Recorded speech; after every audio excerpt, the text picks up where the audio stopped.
இதற்கு ஒரு உள்நோக்கம் இருக்கிறது என்கிறார். யார் யாரெல்லாம் வெளியே வருகிறார்கள் என்று பாருங்கள். 4 நாட்களுக்கு முன்னால் வரை இதே நடிகர் விஜயை பற்றி மிக கேவலமாக, மிக அநாகரிகமாக பேசிய ஒருவர் என்ன சொன்னார்?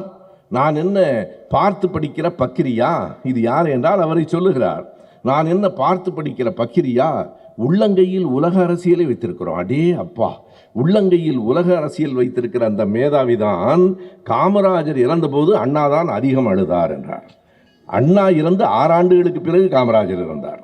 அண்ணா இறந்த பிறகு காமராஜர் தான் அதிகம் அழுதார் என்று சொன்ன அவ்வளவு அரசியல் அறிவுடைய ஒரு புத்திசாலி இப்போது என்ன சொல்கிறார் என்றால், அப்படி பக்கிரி என்று சொல்லி அவரை அவ்வளவு கடுமையாக விமர்சித்தவர் இப்போது என்ன சொல்கிறார் என்றால், ஏன் அவர் இந்த மக்களை பார்க்கவே இல்லை என்று பத்திரிகையாளர்கள் கேட்கிற போது, தம்பி வராட்டி என்ன அண்ணன் வந்துட்டல்ல, அட்டே அண்ணன் தம்பி பாசம் பாசமலரை விட அதிகமாக இருக்கு.